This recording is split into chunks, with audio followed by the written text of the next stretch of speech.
کہ کسی کی تذلیل کرنی ہے، کیونکہ اسلام سے پہلے جو ماحول تھا، جو معاشرہ تھا، بد امنی والا تھا، بدسکونی والا تھا، اس کی وجہ یہی تھی کہ اس معاشرے کے اندر انسان کی تذلیل کی جاتی تھی، اس کو رسوا کیا جاتا تھا۔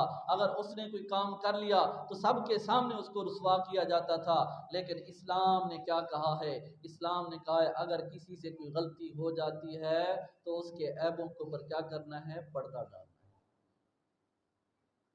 فرمایا کہ انسان کا احترام رہے گا، انسان کی تذلیل نہیں ہوگی اگر تم پردہ ڈالو گے۔ فرمایا من ستر مسلمن ستر اللہ فی الدنیا والآخرہ، جو کوئی کسی مسلمان کے عیبوں کے اوپر پردہ ڈالتا ہے اللہ دنیا میں بھی اس کے عیبوں میں پردہ ڈالے گا اور آخرت کے دن بھی اس کے عیبوں کے اوپر پردہ ڈالے گا۔ اور فرمایا کہ جو ایسا نہیں کرتا، فرمایا کہ جو ایک مسلمان کا احترام نہیں کرتا، اس کے احترام کے بارے میں اس کو پتہ نہیں ہے، اس کی تذلیل کرتا ہے، اس کی پگڑی کو اچھالتا ہے، فرمایا کہ جو دنیا کے اندر ایسا کرتا ہے، فرمایا کہ اس کو اس وقت تک موت نہیں آئے گی جب تک وہ دنیا کے اندر رسوا نہ ہو جائے۔ یہ صحیح بخاری کی روایت ہے۔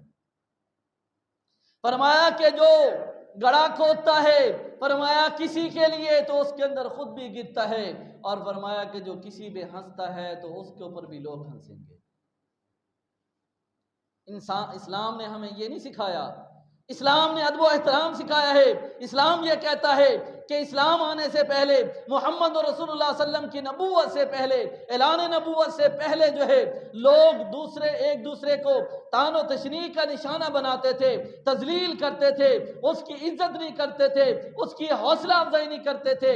محمد رسول اللہ صلی اللہ علیہ وسلم نے آ کے یہ سارا کچھ سکھایا ہے۔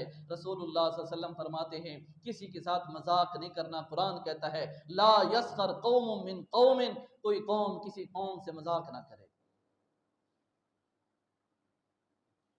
فرمایا کہ لا یسخر قوم من قوم عسى ان يكونوا خيرا منهم ولا نساء من نساء عسى ان يكن خيرا منهن ولا تلمزوا انفسكم، کہا کہ کسی کو کیا ہے، کسی کے اوپر الزام بھی نہیں لگانا۔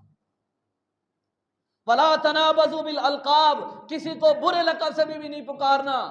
آج ہمارے معاشرے کے اندر کیا ہے؟ بئس الاسم الفسوق بعد الایمان، فرمایا کہ یہ بہت بڑا گناہ، کسی کو اس کے نام بگاڑ کے بھی نہیں پکارنا۔ معاشرے کے اندر کیا ہوتا ہے، اس کا نام کچھ ہوتا ہے، اس کے ماں باپ نے جو نام رکھا ہوتا ہے لوگ اس کے نام کو بگاڑ دیتے ہیں اور یہ سمجھتے ہیں یہ ہماری مذاق ہے، ہمارا مذاق ہے اور یہ کچھ نہیں کہتا ہمیں، ہم اس کو کہتے رہتے ہیں ایسے، لیکن اس کے کہنے سے اللہ نے جو منع کیا ہے، اللہ کہتے ہیں لا یسخر قوم من قوم عسى ان يكونوا خيرا منهم ولا نساء من نساء عسى ان يكن خيرا منهن ولا تلمزوا انفسكم ولا تنابزوا بالالقاب، ایک دوسرے کو برے لقب سے بھی نہ پکارو، برے لقب سے نہیں پکارنا ایک دوسرے کو۔ یہ قرآن کہتا ہے۔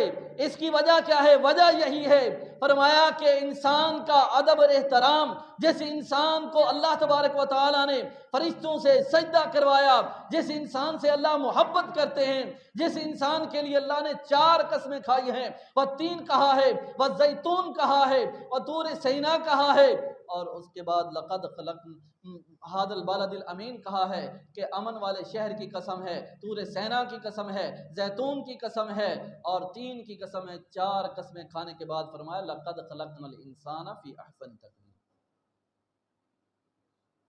یہ انسان اس کو ہم نے پیدا کیا ہے، اس کا کوئی مقام ہے۔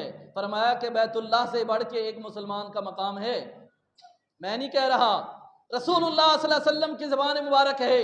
اس انسان کا جس کا اتنا احترام ہے اسلام کے اندر، اسلام نے جس مسلمان کو اتنا مقام دیا ہے، ایک مسلمان اس کو رسوا کرے، اس کو ذلیل کرے تو وہ مسلمان اس کی نمازیں، اس کے رکوع، اس کے سجود، اس کے صدقہ خیرات، اس کی نمازیں، حج، یہ ساری چیزیں پھر کہاں جائیں گی؟ اللہ فرماتے ہیں ویل لکل ہمزہ لمزہ الذی جمع مالا وعددا، ویل ہے، ہلاکت ہے، تباہی ہے، بربادی ہے، کس کے لیے؟ ہمزہ کے لیے۔ ہمزہ کون ہے؟ فرمایا کہ ہمزہ وہ ہے جو تانے دیتا ہے، تانے دیتا ہے۔ فرمایا کہ لمزہ کون ہے؟ جو الزام لگاتا ہے، اور وہ ہے کون؟ الذی جمع مالا وعددا، مال کو جمع کرتا ہے۔ مال جمع کرنا منع نہیں ہے، لیکن جو کیا کرتا ہے، مال جمع ہی کرتا رہتا ہے، گنتا رہتا ہے کہ آج کتنا ہو گیا۔